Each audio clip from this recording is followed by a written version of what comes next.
Welcome to a Hero's Welcome podcast, where stories, healing, and culture meet.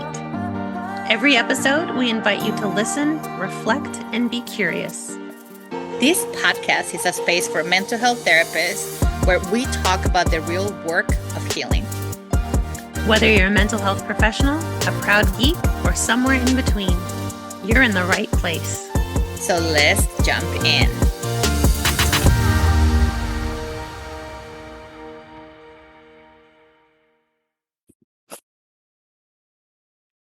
Welcome, listeners, to 2026. This is our first episode of our third season, and we're so excited to have you. I am your co-host, Maria, and I'm joined by my lovely co-host. That's me, Liliana Baylon, and we are here with a returning guest. We're so excited that you're back. Jessica, how do you want to reintroduce yourself to our audience? Oh, I should have had something prepared. I don't think I was prepared the last time, too. Just you in your natural form, Jessica. Just me. Well, since last time, I've rebranded. So my practice is now called In Her Wisdom. But to back up, so Jessica Kruckeberg, let's see, all the letters: LMFT, licensed marriage and family therapist; AMFT, approved supervisor; ASECT, certified sex therapist, and I'm in the middle of getting my ASECT supervisory credentials. Yes. So that should be coming here in probably about a year. Nice. I love this. And In Her Wisdom, you rebranded. I love the name of it. I know, so do I. I had a t-shirt that has it on there. I should have worn it for, all the audience members who can't see my shirt. It would have been fun. Well, and you're back joining us again. What are we tackling today? As I was saying, I've been trying to figure out the words for this because I've been seeing it in my own practice. I've been seeing it among my peers in trainings because I've been doing pretty heavy trainings this last year just to get some certifications. I did the AMFT cultural humility certificate. I did the pain reprocessing therapy, I think it's 19, 20 hours training. And so I've been around a lot of other therapists more than I typically am. And I've been noticing the best way I can describe it is sort of this gatekeeping that's happening with diagnoses. Yeah. Where, a lot of clinicians are, I don't think it's just mental health. I think that's why I'm hesitating because I don't just see it in mental health because my clients report it in their physical providers too. Sure. Where there'll be this diagnosis, the client clearly or the patient clearly meets the qualifications of, but because there's something missing that the provider has decided is the one thing that now null and voids the entire diagnosis. Yep. Meanwhile, those diagnoses, especially in our world of mental health, were created by a group of white guys decades ago.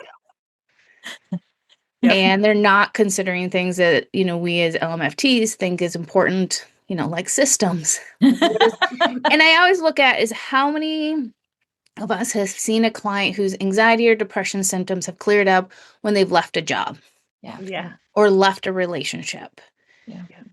And so kind of I've been trying to figure out words and, how to conceptualize this that I'm seeing in my peers that they don't seem to have the critical thinking skills. They just this is the diagnosis criteria. You don't meet it, or I'm the only one who's allowed to tell you if you meet it. Yeah, you're absolutely right. It is a gatekeeping mentality that it has been passed down. Think about all of you who are listening.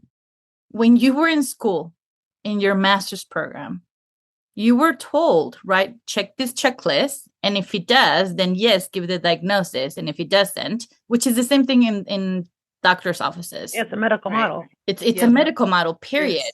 So then we were trained to, if it's not all the boxes, then it's not it. We have to look, let me give you an adjustment in the meantime. Mm-hmm. Mm-hmm. Those STEM adjustments codes. But I love this because you are talking from one.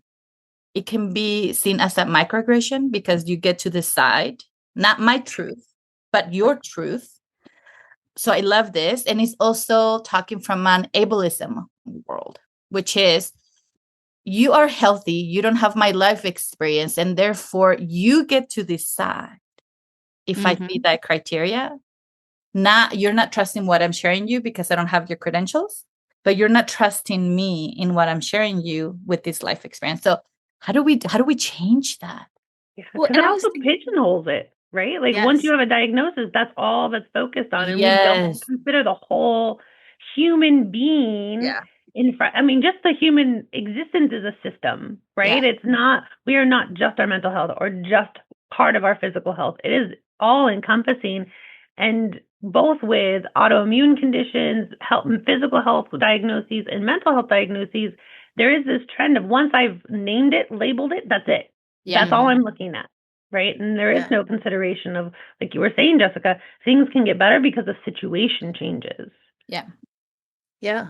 Well, and I think it goes both ways. Either providers are gatekeeping and not giving the diagnosis, or quick to diagnose someone rather than consider, all the cultural humility pieces, considering, all those social location pieces that, MFTs are trained in, and I think sometimes forget about when they've been practicing for a long time and need to be reminded about. But, we talked about when I was on the podcast last time, the menstrual cycle, this one concept, and when I'm supervising clinicians and they bring up a topic, I'm always asking, where's your client at in their menstrual cycle?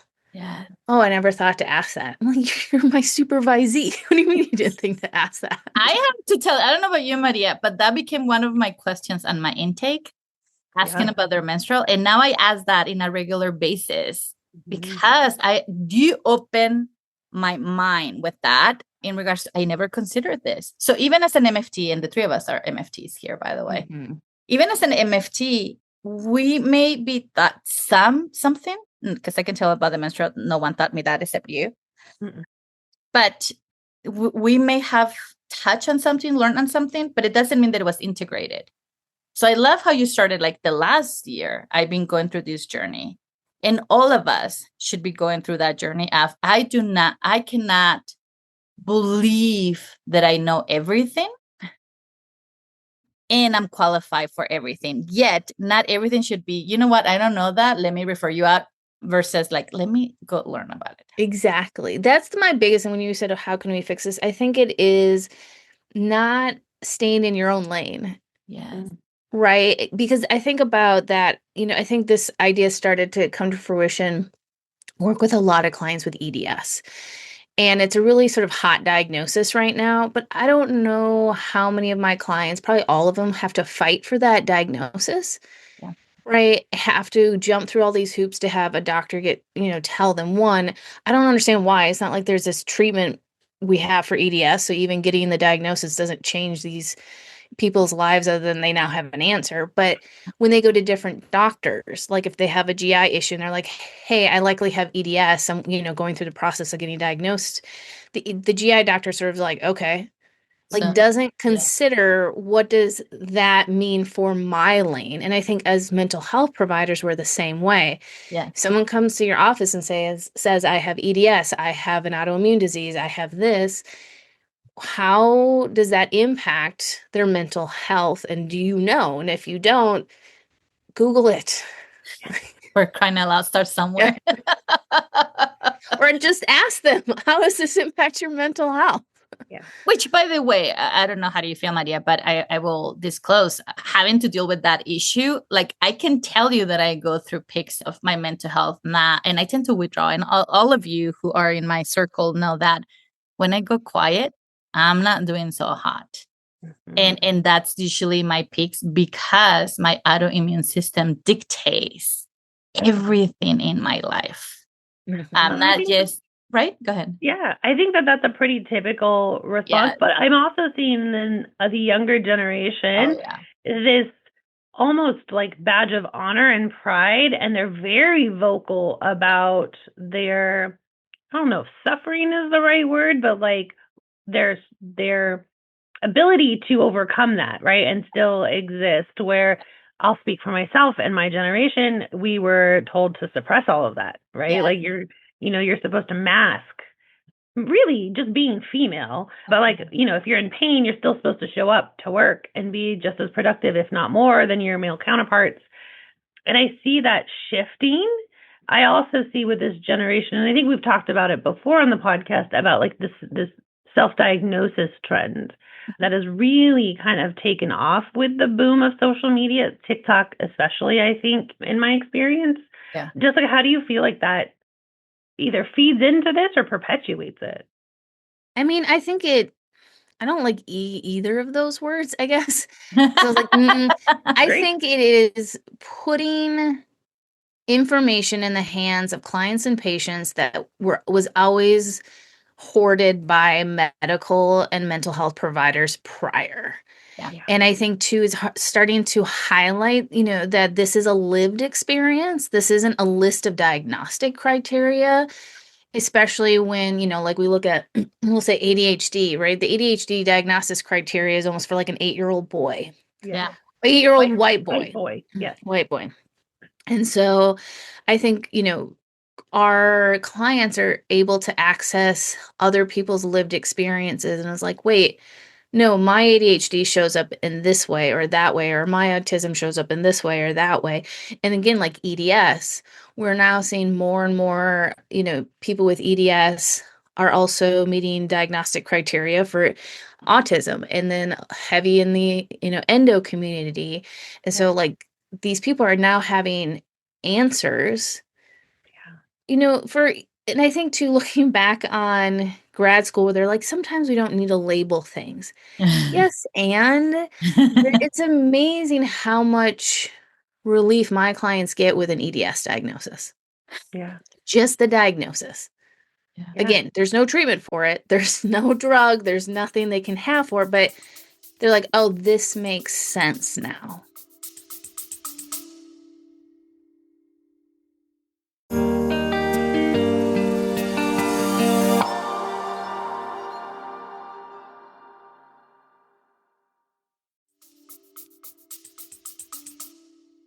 Well, it also makes it real, especially for females, right? Where when we are given a label or a diagnosis, we then can feel like, oh, I'm not crazy. Thank you. This isn't just in my head. This isn't me just being weak. This isn't just me, whatever the narratives are that females have been having to absorb. Even if the diagnosis is, there's no treatment for this. I can't tell you how this is going to play out. I can't tell you it's going to get any better, but I can tell you that this is what it is, gives such a sense of relief. And then community. And when you start to find others who have similar experiences or diagnoses, and again, it just helps us feel like, oh, I'm not crazy. I'm not making this up, and I'm not alone in this. Right. And it's not a character flaw. Yeah. Thank you. Yeah, there's nothing wrong with me personally that is causing me to behave in this way or struggle in this way. And I think that's really, really important. And I love the message, and I hadn't thought about it, even in my own experience, about like the gatekeeping. But yeah, I mean, if you think about, just your own physical health journey, how many times do you get referred out to a specialist and the testing and the results mean nothing? They don't ever come back. They're never followed up on. And it's just like, well, you didn't check all the boxes, so I can't tell you anything. Mm-hmm. I can tell you right now, I'm going through my 3rd referral pulmonologist. I love you. And now I'm going to head and neck surgery. So my kids are like panic. I was like, why? And I was like, because they're trying to figure shit out. And medicine, it's like playing a game. They do not have answers. We were raised to believe that doctors knew. They were experts. And what I've been learning in, especially the last 3-4 years, going to 4 years now, is that doctors actually don't know. They are doing the best guess possible. And they are trained to be proactive, not reactive, not proactive. Yeah. Right. So, which is the same thing when clients come to us. It's like, this is happening to me. But even the invitation that you have, Jessica, in regards to, look, you're finding information now online. It doesn't matter the format, the platform. And you're like, wait, that's me. there's a possibility. You're organizing it for me and you're giving me words so that I can go and share. And then you go to this expert, we're going to call them that for now. And it's With either air quotes. Right, air Yes. quotes for those that can't see. And they go either to a medical doctor or to a mental health psychotherapist.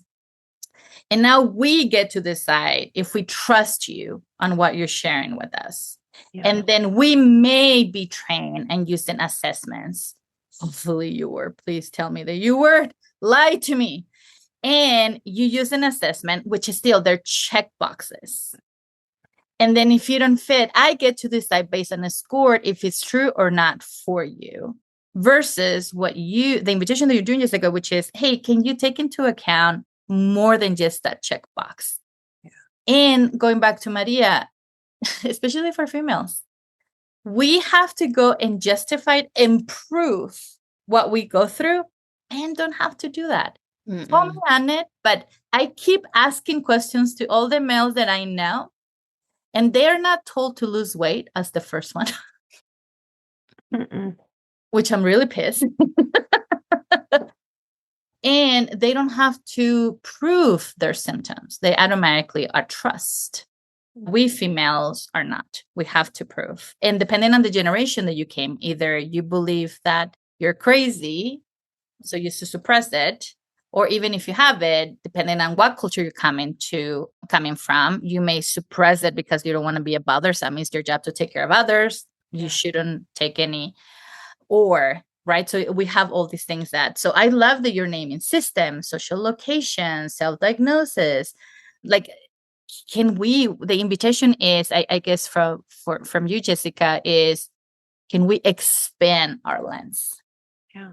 Right. I mean, I would say, excuse me, can we shake off this need?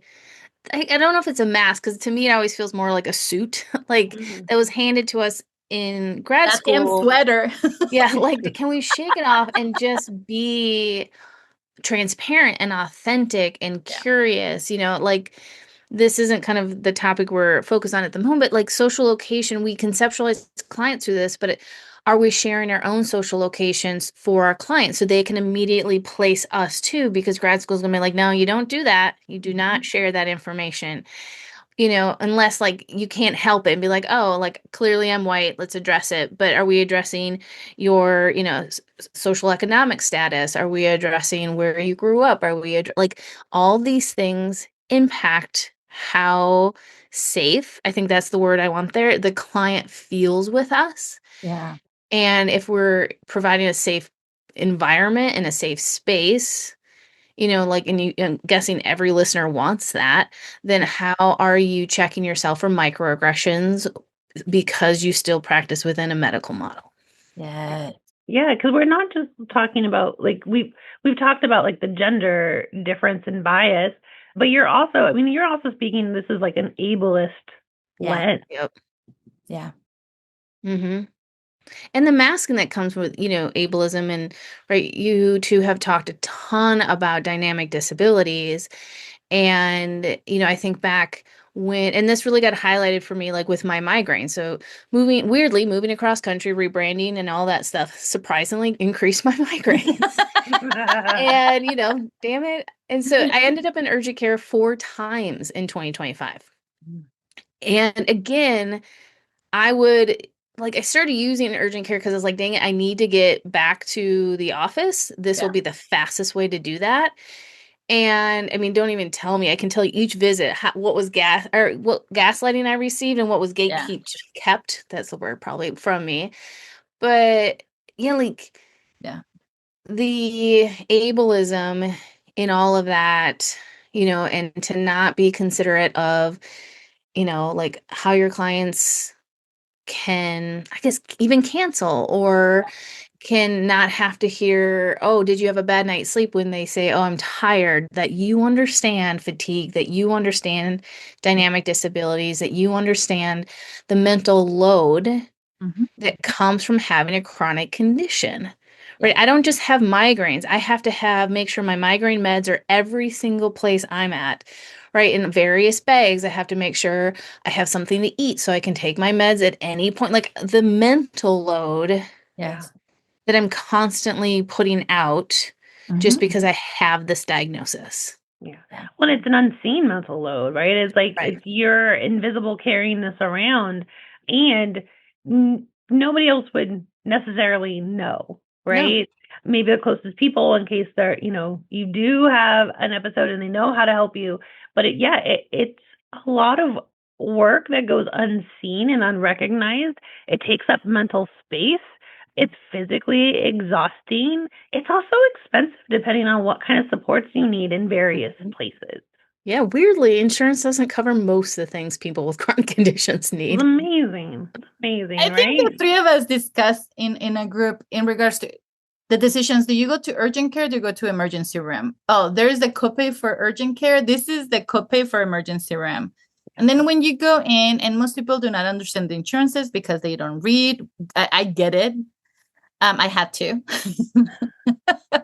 But the majority of things are not covered, or they're covered in a percentage. So you end up with a huge bill. So that's why most people are like, I cannot afford to take care of myself. Right. And then you're naming the dynamic disability. Most therapists are not trained and refuse to get trained, refuse to attend those trainings because they believe they don't work with that population. And how will they know if they don't ask questions? Right. And talking about urgent care, right, Liliana, you will have a drastically different experience in urgent care than I will. Oh, yeah. Right? Your gatekeeping gaslighting is different because the system was developed by racist, sexist, or like people. And again, so are our systems, right? Like we as Absolutely. providers have to recognize the system was created in these isms, ableism, sexism, racism. Yes. And we're bringing that to the table. Yeah. For all of you who are there, just so you know, my own therapist told me carry a badge with your name and your title so that they will treat you differently. Because for all of you who are out there, not only am I a migrant, but I was born in Mexico. So double whammy for me. But then my husband made me aware, when you're going to urgent care, which by the way, when I go to urgent care or when I go to the emergency room, the last thing I think about is, do I have lipstick? How am I dressed? And my husband is, have you noticed the difference in how they treat you depending on how you present yourself? Absolutely. And when you're in pain and you cannot have access to your frontal cortex, and if you don't verbalize it, if you don't use keywords, they will not attend to you. So the three of us are sharing with all of you listeners that the medical system, it's so fucked up and it's getting worse thanks to our current administration. Let's also put it in here. It's not good or it's just what it is. It's very political. So that is impacting us in our mental health field because we tend to consume that information. So unless you are going and you are reading, you are attending consultation with Jessica, you are, going and getting on trainings, then you do not know what you don't know. And that's not acceptable. No, it's not. And that's what's starting to bug me now is in this day and age, I'll get angry because I was like, this isn't acceptable. No. Right. Like we as clinicians know these things, right. And you describing like how you have to spend energy to show up in urgent care ERs, right? Our clients are putting forth effort or, my chronically ill clients are putting forth effort. How are they showing up in the room? Are they sick enough? Are they healthy enough? And if they show up looking one way, are you still going to ask them about their condition and their symptoms? Or are you just going to assume they're fine because they look a specific way? And the microaggression that shows up in that, right? Oh, you look fine today, so you must be fine. And I'm going to decide that for you. Like, that's not acceptable. Like, we can do better. We're capable of better. Well, and it is a system, right? And it's a system that we have to dismantle while working inside of it. And part of that is by educating ourselves, and knowing better means we are then held to be doing better, right? We can't just be like, oh, okay, I took one training and now I'm aware. This is work. This is the work that needs to get done. And there are small pieces that you can walk away with from today is like, consider the whole person in front of you and not just how they appear physically in your space, but be curious about what else might be going on with them physically that might be impacting them mentally, and vice versa, right? We know this is true. It is all interconnected. And yeah, I think it's really sad, but it is important that we help our patients and our clients to learn the system that they're having to navigate and learn how to use it to their benefit, right? Giving them the language. I know for myself, like I am searching for a new internal medicine provider. I know I need to show up looking a certain way, right? I will be showing up without my wig. I will be showing up without my makeup, because if I show up looking like I do this morning, they're not going to believe a word out of my mouth. They're going to tell me I have anxiety and to go back to my therapist, right? But I have to show up looking the way they expect someone, quote unquote, sick to look like, to be taken seriously. And Jessica, you're absolutely right. It's happening in mental health practice as well. We're not listening. We're not seeing beyond what's physically there or reported to us. Yeah. Right. And I think too, many listeners may be thinking, well, I work within a system that takes insurance and I have to do.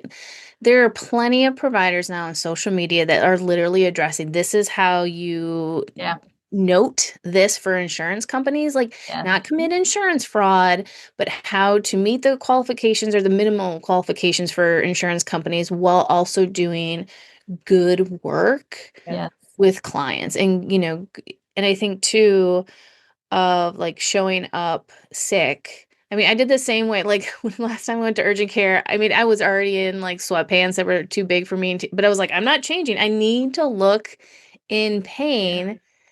And then, my clients, some of them show up that way. Some of them are experiencing pain where they have to stop, do their breath work, in order to start back up. And again, I make space for that. I'm not going, are you okay? I'm not overly parenting them. I'm just take your time. We've got this. It's safe to do that. You don't have to hide it. Mm-hmm. Mm-hmm. Yeah. And then what are the things that you can have in your office if you provide in person? Because if in telehealth, I tend to ask my clients, how are we going to prep for your session? What is it that you need to have around you? Not only privacy, but do you need something to be drinking, like a tea? Do you need the warming blanket? Do you need, what do you need around you? Mm-hmm. And now in my office, guess what I have? I have those things that we can put in the microwave so that they can be comfortable. I have these blankets, these tea, these things, because the more that I learn, it's not about mothering. The more that I learn, the more how can I provide comfort for you? While you are here, so that you have access to your frontal cortex for whatever we need to process and whatever we need to integrate. Because if you don't have that, there's no safety. Yeah. There's no space. Come on, people. We can do fucking better. Mm-hmm. And like you said, safety, right? That they know they can move around, they can walk through the house. I hear clinicians who are no, you have to be sitting and you can't have I have one client who's telling me about her partner's therapist who, if she were to walk into the background, there's you can see all the way through the house. And so she's in the background and that therapist, we can't talk because there's somebody in the space. I'm sorry. My clients are adults. I'm going to trust, and I know my clients, and I'm going to be hey, if your partner walks, there's times I wave, no, it's gauge it, why are we treating our clients like children who have to sit still, who can't move? Because then they're going to show up that way. The people pleaser is going to show up that way. And we treat therapy like a secret, something to be ashamed. Mm-hmm. And I do not like that. Once I understood, no, we're not doing that. Mm-hmm. Well, the invitation is to show up how you need to show up, not how you feel like I need you to show up, right? Show up authentic to yourself, not show up with that people-pleasing mask on or the... Not a job interview. Do you have to come and impress me? Yes, that's a good example. It's like a job interview. Uh-huh. Yeah. And are you creating an environment which is your clients feel like it's a job interview, that they have to please you, that they have to be perfect, that they have to achieve something to do therapy right? Yeah. It's funny when I was, because I think about not only the questions that I have in my intake, but I think about my office. So I always thought, okay, do I have a ramp if someone has a wheelchair? Can the door open enough for them to come in? If they're going to sit, is this comfortable? But like, they're not going to completely out where they're going to need help getting up. Like, I started thinking of all those things. Why? Because I was taking fucking trainings from the beginning. So I was looking for what is it that I need to have in this office. And I did a podcast where I realized when I was talking to the person who was interviewing me that not everyone thinks that way. So then I started thinking, why do I think that way? Is it the life experience? Is it the people that I surround myself with? Is it the trainings that I'm often seeking? Is it the consultation groups that I go look for and then interview, like, what's your background? Like, who's going to be part of this? What am I going to learn from? If I'm paying, this is the migrant person, right? Like, if I'm paying, I'm getting something from here. Yeah. Well, I think I know for myself, a lot of my own adjustments came from my own lived experience, right? That's where it started for me, which is why now we are very vocal about it because one, I think there are still a lot of practitioners that aren't honest with themselves about their own needs. Yeah. You know, maybe because you don't have all of the markers for the diagnosis, but you're still like, you'd be more comfortable in a better chair, or you'd be more comfortable with a heating pad or an ice pack throughout the day, or whatever, all the lights off. Or I think there are clinicians who are still not honest with themselves and are trying to fit the quote unquote therapist mold, which then also leads them to not consider that for their clients. Right. And my hope is that you don't have to have the lived experience to then be aware and do better for yourself and for your clients. Right. Because it's internal ableism. Yes, absolutely. Exactly. And so if you're internalizing it, you're externalizing it. So you're passing on those same messages to your clients that you have to suck it up, buttercup, and push through it. Yeah. I talked to a trainer, I'm just going to put it, they were not give identifiers. And they were telling me things will not change until the older generation dies, and then we can do better. And I thought, first, that's sad. And two, if you're not doing the fucking work, what guarantees that we're going to change it when you are still obeying and applying what the older generation expects you to do? So if you're not the bridge in between these generations, no change is going to come. So you're lying to yourself when you're telling yourself that. So showing up authentic, showing up to question systems, learning. I love that you named this, Jessica, when you said like, no. There's too many therapists doing social media, which I enjoy, teaching us or giving us tips in regards to how to make these adaptations, how to work in different settings. So there's no excuses for us not to do better. Yeah. Especially with the amount of technology, the information, that is out there, thanks to the technology that we have. So, Jessica, I think that we can keep talking because we talk about ableism, we talk about, in a way, social justice, we talk about dynamic disabilities, we talk about the medical model, we talk about self-diagnosis. Like, there are so many nuggets on this podcast. I was like, we're going to have to continue talking about this. Yeah. So how can listeners who out there, who they're like, oh my God, I can do better, I want to do better. Okay, don't say it with that voice. Like, say I can do better. Don't like, I can do better. First of all, find your voice. Say it with your full chest. You know, because I think of the quote that I got in the AMFT training that I sent both of the two of you, right? Like, we aren't just exploring ideas. These are not ideas. These are not vague thoughts. So we're engaging with real people's lived experience. Beautiful. Yeah. These are your clients, whether you realize it or not, because if they're not, then your clients are masking. Yes. Yeah. And so, I think simply if it feels safer, because we're coming in like, guns a-blazing here, and you might be like, oh, it's a bit intimidating, they're going to judge me. That's fair. Right. Like, I get that can be intimidating. So if, reaching out to one of us isn't where your life path is at the moment, then go on social media, find these clinicians who are doing these messages, but critically think. Yeah. Right. Critically think. if you're like, wait, how does this idea apply to fill in the autoimmune disease, right? And if the person teaching can't pivot, can't adjust, can't be like, that's a good question, then move on. Because if they're also not thinking critically, then, they're not going to encourage you to think critically. And that perpetuates the ableism. Yes. Right? Yeah.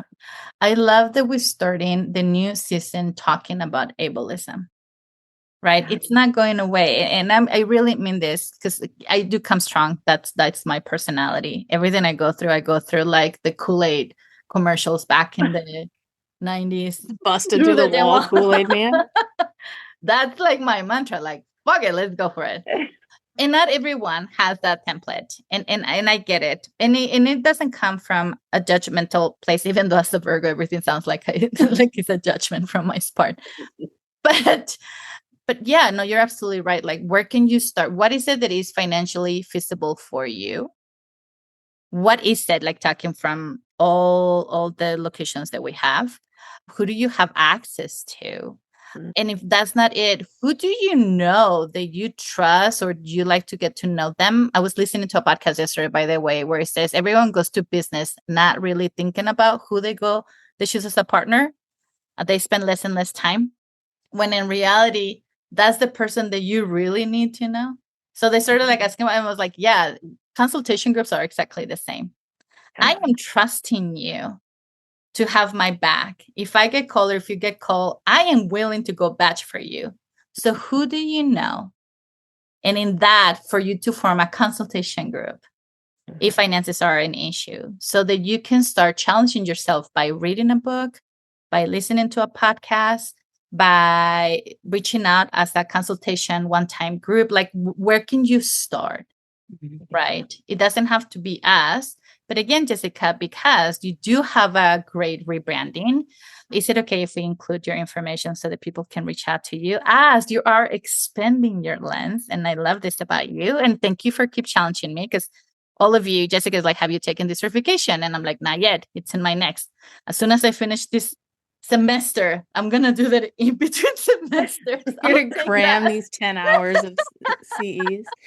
And I think too, to add, of course you can add my information, but to add to what you were just saying, if you find yourself nodding along to this podcast, if you find yourself drawn to the energy and yet feel like you can't, like, I don't even care what the can't is, just something stops you, and to just sit and be like, what about your system doesn't feel safe to explore these places, right? Like, it might be where you work because it's a very strict model. It could be because, you're surrounded by colleagues that might not be open to these sorts of ideas.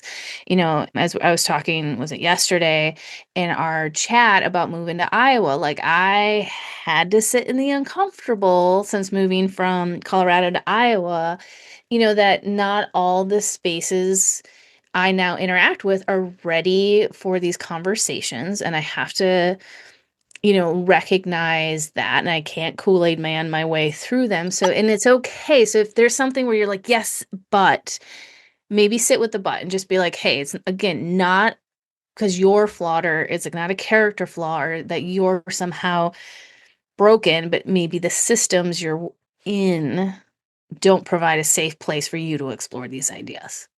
I love that. I love that we're starting the year off with that invitation, and the invitation to sit with yourself and maybe be honest with your own internal ableism, your own needs, and how that may be blurring the message to your own clientele.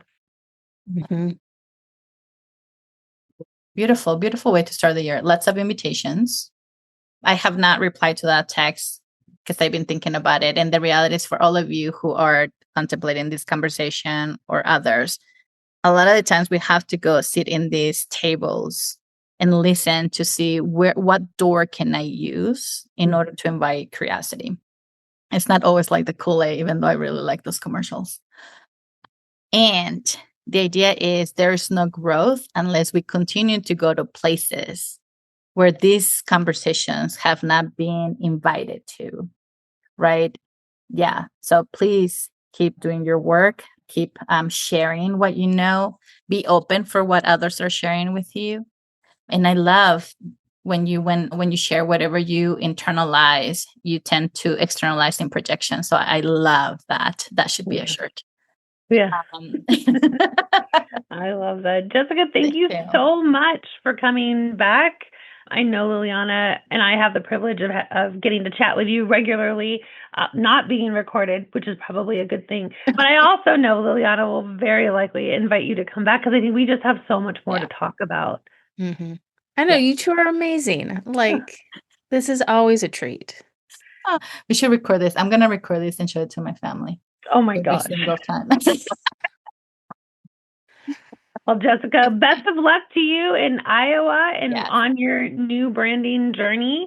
We'll definitely include your information. So if this piqued some interest, Jessica is someone you should know more about. Yeah. Follow her on social media. The posts that you are sharing are just so lovely. I love all the tips. Thank you. Awesome. Thank you, everyone. Yes. Till next time. Bye. Bye. Thank you for joining us on the Heroes Welcome podcast. We hope you found inspiration, insight, and maybe, just maybe, a little fun along the way. Don't forget to subscribe, leave a review, and share this episode with your fellow healers. Until next time, stay curious, stay playful,